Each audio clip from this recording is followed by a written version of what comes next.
اعوذ باللہ من الشیطان الرجیم بسم اللہ الرحمن الرحیم افحسبتم انما خلقناکم عبثا وانکم الینا لا ترجعون صدق اللہ مولانا العظیم۔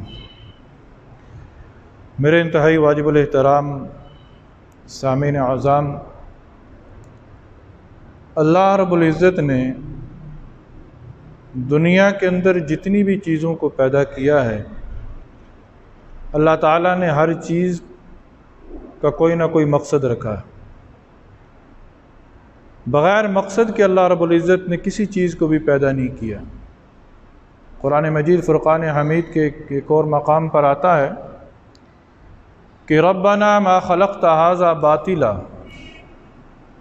اے اللہ تو نے جتنی بھی چیزوں کو پیدا کیا ہے ان میں سے کوئی بھی چیز ایسی نہیں کہ جو بغیر مقصد کے پیدا ہوئی۔ جب ہر چیز کا کوئی نہ کوئی مقصد ہے تو اشرف المخلوقات جو میں اور آپ ہیں، یہ بغیر مقصد کے دنیا میں کیسے آ سکتا ہے؟ اس حضرت انسان کا بھی کوئی نہ کوئی مقصد ضرور ہے۔ اور محترم سامعین گرامی قدر، یہ بات یاد رکھ لیجئے، جو بھی چیز اپنے مقصد سے ہٹے گی اسے دنیا والے ضائع کر دیتے ہیں، اس کی کوئی حیثیت نہیں رہتی پھر۔ مثال کے طور پر آپ گھر کے اندر ایک برتن لے کر آتے ہیں،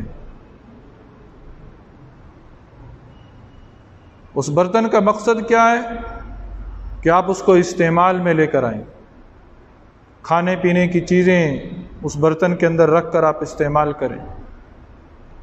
جب وہ برتن ٹوٹ جاتا ہے، در حقیقت اس کا مقصد اب ختم ہو گیا۔ جب اس کا مقصد ختم ہو گیا تو اسے ٹوٹے ہوئے برتن کو آپ گھر سے باہر پھینک دیتے ہیں۔ آپ نے دیوار پر ایک بلب لگایا، اس بلب کا مقصد کیا ہے؟ روشنی دینا۔ اگر کبھی یہ بلب فیوز ہو جائے، روشنی نہ دے، تو آپ اس بلب کو اتار کر باہر پھینک دیتے ہیں کہ اب اس کی کوئی قیمت نہیں رہی۔ جس چیز کے اندر سے مقصد کی صلاحیت ختم ہو جائے اس چیز کی قیمت ختم ہو جاتی۔ بالکل بعینی اسی طرح میرے دوستو، اللہ رب العزت نے اس انسان کو بھی اس دنیا کے اندر ایک مقصد دے کر بھیجا ہے۔ میرا اور آپ کا اس دنیا میں آنے کا ایک مقصد ہے، ہم بغیر مقصد کے نہیں آئے۔ اب مقصد کیا ہے؟ کہ دنیا کے اندر ایسے اعمال کرنا کہ ان اعمال سے اللہ راضی ہو جائے۔ وَمَا خَلَقْتُ الْجِنَّ وَالْإِنسَ إِلَّا لِيَعْبُدُونَ، اللہ رب العزت نے انسانوں اور جنوں کو جو پیدا کیا ہے وہ صرف اور صرف اپنی عبادت کے لیے پیدا کیا ہے۔ یعنی اس حضرت انسان کا مقصد کیا ہے؟ عبادت کرنا۔ اور عبادت کی تعریف کیا ہے؟ کہ اللہ کے حکم کو پورا کرنا۔ جب انسان اس مقصد میں لگا رہتا ہے تو اللہ رب العزت بھی اس انسان کی ہر ضرورت کو پورا کرتا چلا جاتا ہے۔ آج موجودہ معاشرے کے اندر، آج موجودہ دور کے اندر، آج موجودہ حالات کے اندر اگر ہم اس بات کا بغور جائزہ لیں تو یوں محسوس ہوتا ہے کہ آج یہ حضرت انسان اپنے مقصد سے ہٹ چکا ہے۔ یہی وجہ ہے کہ آج اس کی کوئی قیمت نہیں ہے۔ اور کیا وجہ تھی کہ لوگ 2 رکعت نفل نماز پڑھ کے دریاؤں میں راستہ بنوا لیتے تھے؟ وہ کیا وجہ تھی کہ لوگ 2 رکعت نماز پڑھ کے اپنے رزق کے معاملات حل کروا لیتے تھے؟ وہ کیا وجہ تھی کہ لوگ 2 رکعت نفل نماز پڑھ کے ہواؤں کے رخ پھیر دیا کرتے تھے؟ وہ کیا وجہ تھی کہ یوں ہاتھ وہ دعا کے لیے بلند کرتے تھے، آسمان سے بارش اترنا شروع ہو جاتی تھی؟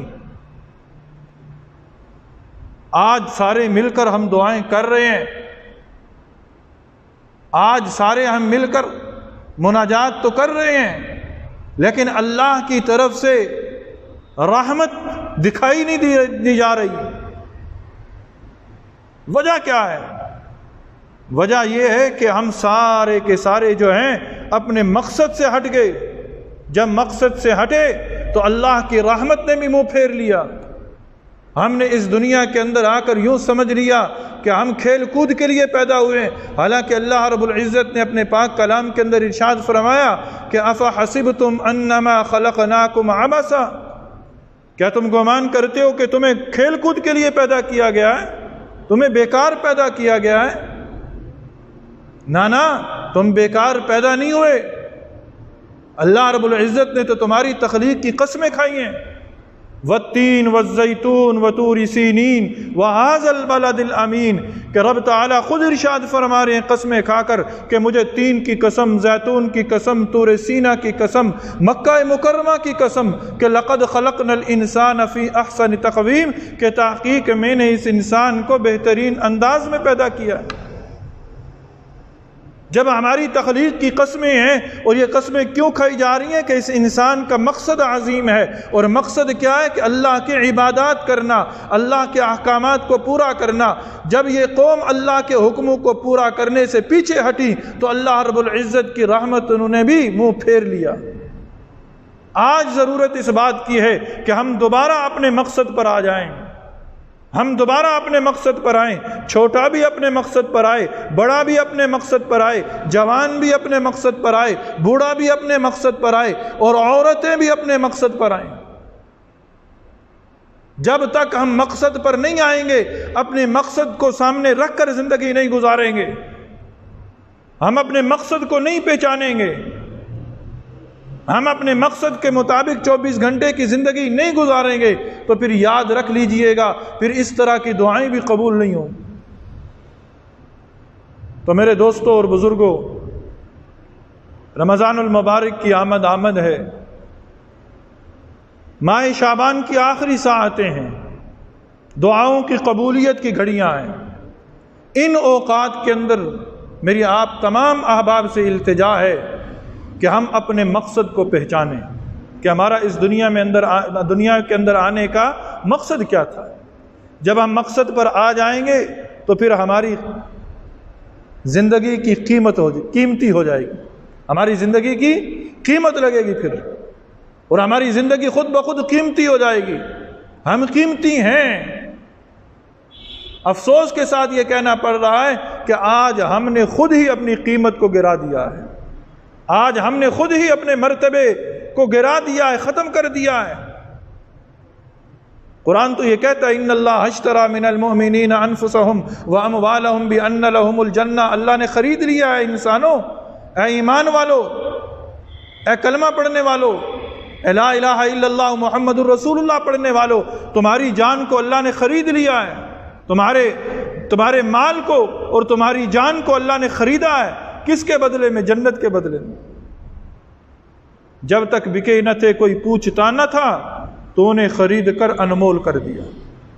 تو میرے ان لمحات کے اندر آپ تمام احباب سے یہ درخواست ہے کہ اس پیغام کو ہم عام کریں، اپنے گھر والوں کو اس پیغام کو سنائیں، اس پیغام کو گھر گھر پہنچائیں کہ ہم اپنے مقصد پر آ جائیں، مقصد پر آ جائیں۔